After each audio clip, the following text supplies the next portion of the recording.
Yo, what's up, everybody? Episode 2, yeah, it's football talk. We're just over here, and today I've got Alu with me. And first of all, before we get to any business from last weekend, Alu, what's up? Welcome to the vlog. Oh, good, man. Real quick. Now, thank you for having me. I know you had a rant about Manchester United and the transfer plans that didn't happen in the summer. So let's talk more about that before we get to look at Gameweek 1. So what do you think about the transfer business for Man United? Personally, for me as a Man United fan, it was very much frustrating considering that we had an entire 3 months to get the business done. But unfortunately, I don't know, I can't really explain it. There's a whole lot of speculation. Some are saying that the board are not supporting Mourinho. They don't want to back him because he might not be there too long. There's a whole lot of talk. But don't you think Man United are good players? Good enough to beat anybody. And most people are saying the coach is the one who's not using the players properly. So how do you see it as a fan who's been supporting this club for a long time? As a matter of fact, most people might include me as well, because I really do feel like we do have great quality world-class players, the likes of Martial, the likes of Luke Shaw, who've been sitting on the bench literally almost the entire season last season. I feel maybe a change of manager might be the solution. I'm a big fan of Mourinho, but some people are talking Zidane in the works now. You think, yes. But Zidane never really built a squad before. If you look at the Real Madrid squad he worked with, it's already it was a ready-made team. He just picked up. But I feel Zidane might do a better job than Mourinho in terms of his philosophy. It's more attacking minded, because Mourinho is quite a defensive minded manager, and I just feel as an attacking player it's hard to improve and develop under Mourinho as opposed to when you're a defender. Okay, so basically Alu is not happy with the transfer business there for Man United. Let us know what you think. We're going to have the comment section open on the bottom. Whatever club you support, let me know what you think about the transfer business that your club has done this season. Let's take a look at the results from last weekend. Friday, of course, we had United playing Leicester City. What do you feel about that result? 2-1. It's the first game of the season. Fred came in. We've seen he's quite hungry. What do you feel about this result? 2-1 good enough? 2-0 would have been more ideal, but 2-1 will do. It's still 3 points, and I feel, Fred is a great footballer. Let me also not leave out Pereira, who actually made his debut despite being at United for quite some time. He actually made his debut only now. I feel his performance was also quite exceptional. Alright, and then we look at Saturday, Newcastle as well with a similar scoreline against Tottenham Hotspur. That one ended 2-1 as well. Kane didn't score again in August. We know he doesn't really do that. So you think they just did enough to show, because Newcastle hit the post at some point? They actually hit the post twice. Yeah, and how do you feel about this season for Spurs? They've not also signed anybody. You're complaining as a United fan, but Spurs, absolutely nobody went into the door. So how do you feel about their chances this season? Because they're title contenders. As far as Spurs are concerned, I feel Spurs actually also have a great squad, considering that those guys, they signed Lucas in January, who might appear as a brand new signing now as well. And let's not leave out Lamela, who recovered from injury. He's also going to appear as a brand new introduction to the squad. So they might do well, but for me it's hard to picture them making it into the top 4, considering they haven't made any signings. Alright, we're going to look at the big games mostly, because AFC Bournemouth played Cardiff City 2-0 for that one. I was hoping Josh King would score because he's in my fantasy team. Fulham played Crystal Palace. Wilfred Zaha also signed a new contract. He's the key man for Palace, eh? Yes, Wilfred Zaha signed a new contract. I think it was yesterday. Yeah. He's like, they worship him at Palace, and which is why I can actually understand why he signed, because every player wants to be at a club where you are appreciated, valued, and worshipped. You know, it helps you, or it plays a part in you bring out the best out of yourself. So I feel there was he'll do better there as opposed to having to take that risk of going to a bigger club like he did with United. Yeah, some players doesn't really cut out for big clubs, so Memphis Depay as well. And it's working out for him at Lyon. And then Huddersfield Town absolutely thrashed by Chelsea. N'Golo Kante there on the scoreline. But do you think it's a little too early to say the Premier League is too easy for Mauricio Sarri? Because let's not forget, a week before that they were beaten by City comprehensively as well in the Community Shield. So we can't really grade the chances of both teams from the first game as well here. So Sarri, what do you think about the Chelsea squad? They are also rivals, so.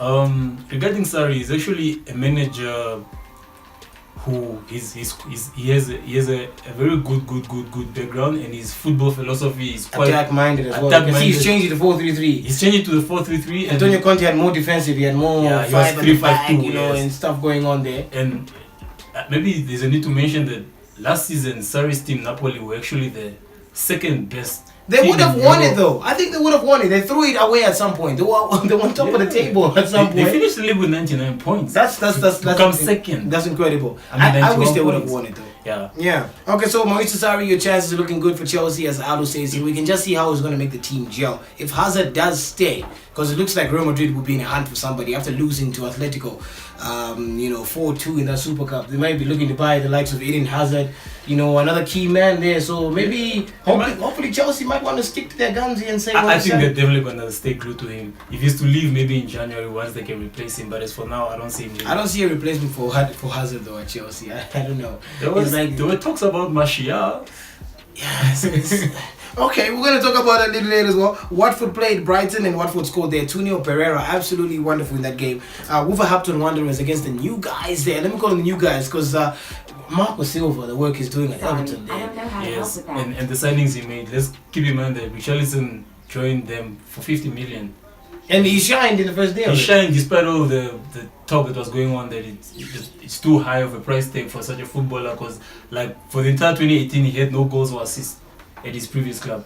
So I think he kicked off to a good start. That's right. All right, so that was 2-2 in that one. Sunday, let's move on to Sunday. And there was one man there that we definitely have to not forget there, Mohamed Salah. It's like he scores every time he plays.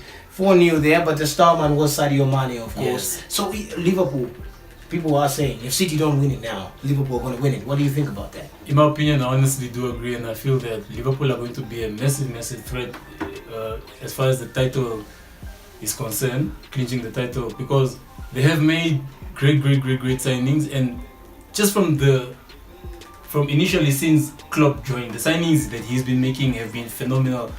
But let's not forget, he's not won anything. He's not won anything. Imagine that. Can you believe that? Not even that. And he's still there. Nothing. Not an FA Cup. If it was at Chelsea, he would have been fired a long time ago. Yes. But I love it's that we love the football club he's playing. I think the board still believes in him. That's why they give him so much money to sign with his players. Yes. The likes of Van Dijk for that amount. The keeper as well. It was a world record fee before Chelsea broke it. Now Keita as well. They waited a year to get him in, and we saw the quality on Sunday there in that game. You see the way he was playing, linking up with all the players in front there. He really controls the midfield. He really controls the midfield. He has a presence in him. He's good on the ball. He has an eye for a pass, and he is like to an opponent. If you're playing against him, I feel like you can really feel his presence in midfield. And in today's football, if you dominate the midfield, chances are you win the game. That's right. All right. So Liverpool won there against West Ham, who are also having a new coach there. It's hard to say, as I said from the first game, to say this is the fate of the team. I know Pellegrini is going to do quite a work there with the West Ham squad. He's got the likes of Jack Wilshere, Lucas Perez, and Yarmolenko. The squad is so new and so talented. It just brings one guy. Philip Henderson. Imagine that. There's so many players there. That's what I'm saying. I can't wait to see them gel and become such a force. It looks like they might be vying for maybe top 4, top 6 to play European football next season. Mm-hmm. But moving on to other teams, if you're playing fantasy and you've got Burnley players, and they're clean sheet specialists. They knew there against Southampton. And then the big one that ended on Sunday, Arsenal playing Manchester City in a game that ended 2-0. I was having a video last week and I said 2-1 to City. Yeah. I was trying to give Arsenal credit, saying Aubameyang might score. But how off were the guys there for the likes of Ozil, Aubameyang just not linking up properly there? Because I can't say City played the best football ever, because I think they kind of just made it over the line. Mm-hmm. There's a time when Arsenal actually played well. Yeah, Arsenal had a few moments in the game where they were dominant. I was actually very surprised to see their lineup without Lacazette and Aubameyang both starting, because that was the case in preseason. Those guys were playing together. It was more. I feel Lacazette and Aubameyang are better to start as opposed to Mkhitaryan and Ozil.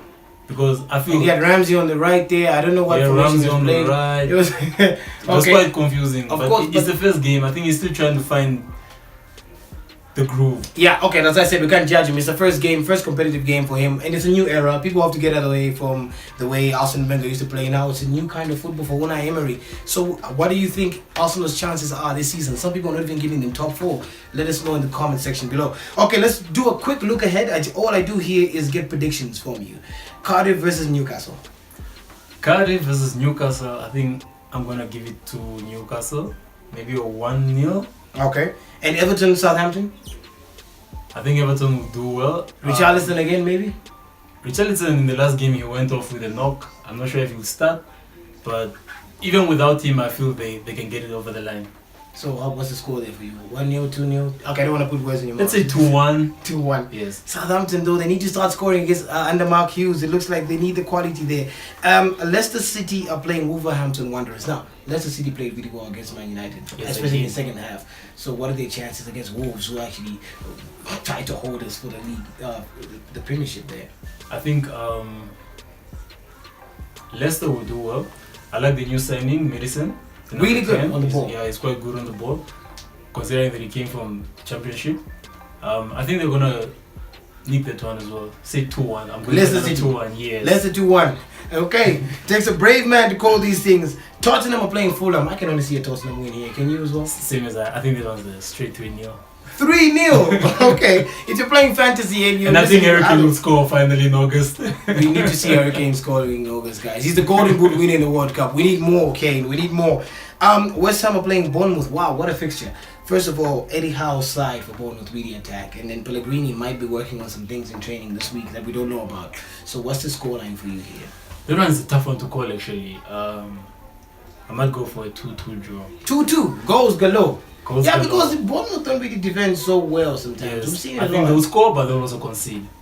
Hopefully West Ham can get running because Arnautovic is hungry for goals there. Now the big fixture on Saturday, if you're going to watch it on your World of Champions, that's going to be a Chelsea playing Arsenal. Wow, I'm just waiting for this prediction. Both new coaches, they're both trying to play a new style of football. So, and it's early in the season, this is game week 2. So who do you give this one to? It's quite a mouth-watering fixture, to be honest. Seeing that Chelsea are going to be home, it's a tough one.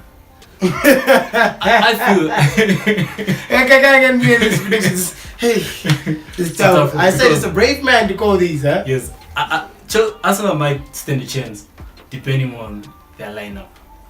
So you feel if Aubameyang and Lacazette play, they're going to give Chelsea problems? Yes, because if you notice, like when Lacazette came onto the pitch last weekend, he made a massive difference.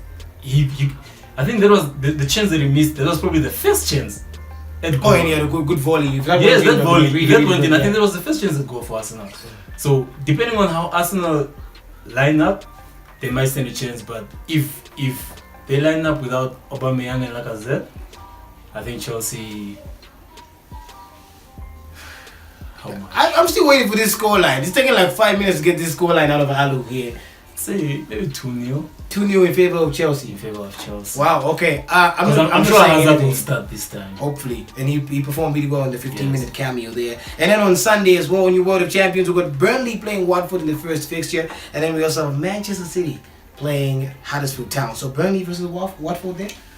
Burnley versus Watford. I think it's a 1-0 in favor of Burnley. That's a 1-0 in favor of Burnley. What's the next fixture? The next fixture is City playing Huddersfield Town there. And De Bruyne has been injured, but we saw Bernardo Silva stepping up to the plate there. With a phenomenal goal. Absolutely. So it's the champions at the Etihad. Huddersfield Town, by the way, I think they also drew with City last season. Yes, they did. Yeah, it was them and then Crystal Palace. And then United did beat them in Liverpool. Those are the only 4 teams that give them problems. Everybody else was a walkover. So, what do you say now? Is Huddersfield going to go up and put the same fight again there? Nah, I think this one is a no-brainer. 4-0. 4-0. Aguero, how many goals now? Aguero a brace. And then who else is on the score sheet? Sterling? He's in form already. Sterling is in form, but the problem is... And Sané didn't start last week, so Sané maybe didn't start. Both of he them. wasn't on the bench, was he? Oh, he was on the bench. He came on later, he was on the bench, I think Sané will start this one. Sterling might sit it out. Sterling is a great player. I fan him. But now Mahrez is coming for competition as well, so it looks like... Yes, oh man. So I think it's too much. It's too much for Huddersfield now. So he's saying 4-0. Straight up 4-0, man. We'll watch and see this one on Sunday. And then the last fixture you can catch on Sunday is Brighton and Hove Albion playing Alu's team and mine as well, Manchester United. This is an away game. They didn't really struggle last year away United. It was a good season. It was better than the season before. Yeah, I think so. But the likes of Brighton are the teams that give problems sometimes to Jose Mourinho's team because it's hard to break them down at some point. So what do you give this one to? Is it going to be a high scoring or maybe, I know Man United doesn't really go for high scoring games these days. So what's the scoreline for this one? I'll say 2-0 In favor of United. In favor of United. Is Sanchez finally going to pass the ball to somebody? As a matter of fact, I would appreciate that Sanchez sits this one out and Martial starts. I think Alo is right. Just as an opinion piece, I think Jose needs to finally bench Sanchez just for one game. Yes. Just to give other people a chance. Mourinho. Don't you think that is right? Because before Sanchez came in, you saw the goal output from Martial and Rashford. Martial was phenomenal before Sanchez came in. But when Sanchez came in January, Martial was on the bench, Rashford is on the bench, and the goal output declined for everybody else. So Alu thinks, and I think at the time, we need to give everybody a fair chance at the beginning of the season. And I think Martial needs to prove himself now. Martial needs to start. He's got the quality. So 2-0. Is Lukaku going to finally score? Because he was on the bench last week. Lukaku came off the bench and missed. A sitter. But I will give credit to the keeper. Kasper Schmeichel did really well there. No, Kasper, that was a brilliant save. Yeah. Let's not take anything away from him. That's true. Some that was keepers a brilliant save. But I'm just considering that, yeah. Plus, it was gonna improve the ratings of Sanchez because it was gonna be his assist, you know. But he already had one assist with the penalty, so yeah, cool. That's true. All right, so he thinks 2-0 for that one. Let us know your score predictions in the comment section below. Thank you so much, Alu. Catch him on Instagram, Alu061, Flamboyant Photography. Thank you for having me. Don't worry, we're gonna be back again for the next one. Yeah. So my name is Paul the Prince, and this has been episode 2. Catch us on the next one, and I hope your team wins.